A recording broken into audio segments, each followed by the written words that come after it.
When I first saw the strip of fresh concrete snaking through my hay field, I thought it was a prank. But as I followed its path to the road, reality sank in. My neighbor had built a driveway across my land without permission. She had no idea what she'd just started. Before I show you how I turned her bold move into her biggest regret, stay till the end. It started on a quiet Wednesday morning, just after the first frost of October. The fields were silver with dew, and the air held that sharp edge that meant winter wasn't far. I had owned this land for nearly a decade, 60 acres of family soil passed down from my grandfather. It was never about profit, it was about roots. The field where it happened wasn't used for much anymore, a few bales of hay in summer, and sometimes a place to walk and think. That morning, I took my coffee and wandered out for my usual check. What I saw made my jaw clench. A wide strip of poured concrete now ran from the roadside straight across my lower pasture. Not gravel, not tire marks, this was a finished, edged driveway, complete with drainage piping and tire barriers.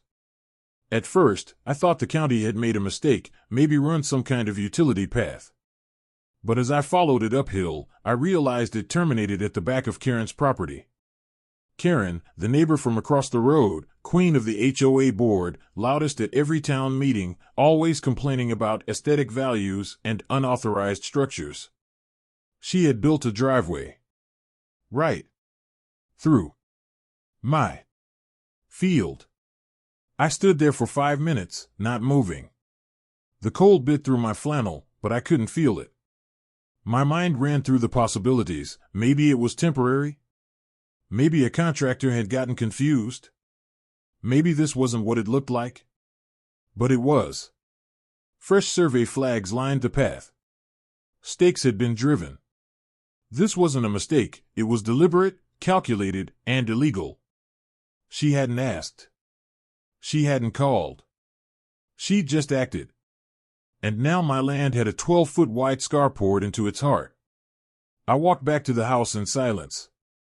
No anger yet, just a growing storm in my chest. I pulled the deed from my filing cabinet, scanned the boundaries, and matched them to the old plat maps. No ambiguity. The driveway cut through nearly 100 feet of my land. She had trespassed. She had built on it. And worse, she had assumed I wouldn't fight back. I took photos. Every angle. Close-ups of the survey flags, the concrete edges, the tire marks from construction vehicles. This wasn't just wrong, it was a challenge. By sunset, I was at the county clerk's office, filing a report of unlawful land use. They confirmed no permit had been pulled. No easement filed. No request submitted. It was as if she thought HOA authority extended beyond her fence line, like she believed the field had no owner. I scheduled a meeting with a property attorney that same week. I didn't want revenge. I wanted restoration. But most of all, I wanted respect, and the only language people like Karen understood was consequence. 3 days later, I saw her walking down the new path in yoga pants and sunglasses, as if she'd always owned it. Her dog was off-leash, sniffing along my fence post. She waved at me like nothing had happened. I didn't wave back. I just stared. That's when she stopped, looked confused, then smirked and kept walking. That smirk, that casual confidence, told me everything I needed to know. She didn't regret it. She felt entitled to it. She thought I was just a passive neighbor with a tractor and soft boundaries. But that boundary was about to become very real. The attorney drafted a cease and desist letter. We mailed it certified. The county opened a zoning violation case. And I started shopping for steel posts and a reinforced gate. If she wanted a driveway on my land, fine. But she wouldn't get through it. Not without my key. The gate I installed was welded, locked, and wide enough to stop a truck. I didn't hide it. I made it loud and proud, right where her new driveway hit my property line. And then I waited. That night, my phone buzzed. Unknown number. No voicemail. Then again. And again. I let them ring. I wasn't going to argue over the phone. She'd had her chance to talk before the concrete dried. Now the only language between us was legal. I wasn't angry anymore, I was resolved. Because when someone paves over your history, your family's legacy, your quiet mornings, you don't just let them. The last thing I remember that night was standing in the field, looking at the new gate glinting under moonlight. Behind it, the driveway lay empty, pointless, a paved symbol of someone else's arrogance. But the real weight wasn't in the concrete, it was in what came next. Court dates, public records, county inspectors, and a neighbor who had just crossed the wrong man. It didn't take long for the gate to make noise, not the creaking of hinges, but the kind of noise that spreads through a neighborhood like gasoline catching flame.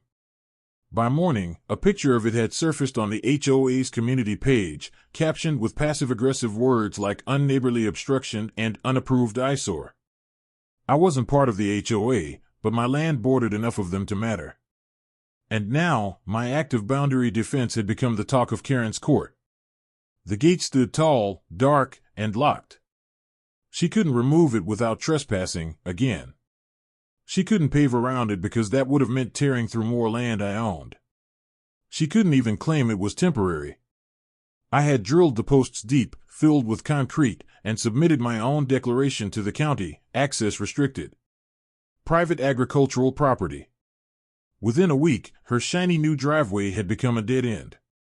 The attorney's cease and desist letter landed at her door the same day a county inspector showed up to survey the illegal construction. I watched from my porch as she tried to sweet-talk him with HOA bylaws, neighborhood standards, and some claim about easement by necessity. But she had no deed. No signed consent. No permits. Her charm didn't work on county records. She was cited for unauthorized development and given 30 days to respond. The inspector's report was the first win, but it wouldn't be the last. Karen escalated things in her signature fashion, with paperwork and pressure. I received a notice from the HOA board, a formal grievance claiming my gate was obstructing community aesthetics and compromising shared infrastructure. It was laughable. I wasn't in their HOA. My land was grandfathered in decades before the community formed. Their bylaws held no power here. Still, I sent a reply through my attorney. Short. Legal. Final. You are hereby notified that your jurisdiction does not extend to Parcel 6B. Any further communication will be handled in court. But the pressure didn't stop. That week, I noticed cars slowly creeping past my field, windows down, passengers pointing toward the gate. A few strangers parked near the edge and walked along the public road, snapping photos. I heard murmurs at the diner. Some feud brewing down on Hillview, that driveway? Built it right through a man's land. People love drama, especially when it smells like real estate and pride. I didn't care. Let them talk. The more eyes on this, the better. Karen had built her war in concrete. I'd build my response in evidence. The legal process moved faster than I expected. Within 2 weeks, my attorney filed a counterclaim, a formal demand for damages due to unauthorized use of private property, restoration of agricultural value, and punitive action for trespass. The photos, the documents, the inspection report, it was all airtight. Karen had overstepped, and now the courts would make that official. Still, it wasn't about the money for me. It was about the message. You can't rewrite someone's boundary just because you want a prettier exit from your garage. Karen doubled down. She hosted a neighborhood meeting at the clubhouse and painted me as a land-hoarding obstructionist. Claimed I was blocking progress, hurting resale values, and refusing to collaborate with the community. I wasn't there to defend myself, I didn't need to be. The facts did that for me. And some neighbors? They knew the truth. Quietly, 2 of them came to me afterward. We saw the trucks, man. She never asked you? I just shook my head. She never even knocked. The pressure started turning inward on her. Some HOA members questioned her authority, asked why she'd acted without consent, why dues were being spent on legal defense instead of community upkeep. Cracks appeared, not in concrete, but in control. Karen's grip on the board started to slip, her voice losing volume in rooms that once echoed with her orders. The gate hadn't just blocked a path, it had revealed one. I walked the field more that week, boots crunching on dry grass, hands behind my back. Each step along the driveway felt like reclaiming something. Not just land, but principle. Some battles don't roar, they stand quietly, steel and stillness doing the work words can't. And this gate? It stood like a line in the sand that no smirk could cross. By the end of the month, I received a letter I'd been waiting for. Court date. Civil hearing scheduled. Her name versus mine, but more than that, the law versus entitlement. I folded it neatly, slid it into my desk, and looked out across the field. The concrete hadn't moved. But everything else had shifted. And the real lesson? It hadn't even started yet. The courtroom was cold, lit by sterile ceiling panels and filled with the hushed energy of people waiting for justice or escape. I sat on the left, Karen on the right, a strange symmetry for two neighbors at war. Her lawyer whispered to her frequently, flipping through papers like they might erase the slab of concrete between us. I brought no theatrics, just a folder filled with photos, land records, and the quiet resolve of someone who had nothing to prove and everything to defend. The judge, an older woman with wire-rimmed glasses and the air of someone who'd seen every petty dispute a neighborhood could invent, called our case forward. Karen's attorney launched into a narrative of shared driveways, implied access, community needs, and a so-called historic pathway. It was polished, but weak. The judge didn't nod once. When it was my turn, my lawyer handed over the parcel maps, the zoning violations, the county inspection photos, and finally, the notarized deed from my grandfather's original transfer of ownership. Not 1 inch of her driveway was on her land. Not a single inch. Karen sat rigid, arms folded across her chest, eyes wide as if hearing the truth for the first time. But the truth had been there all along. She had built over someone else's foundation, not just land, but legacy. When the judge asked her directly if she had requested written permission from me to build across my field, her voice barely rose above a whisper. No, that word echoed louder than any argument that came before. The ruling came swift. Unlawful trespass.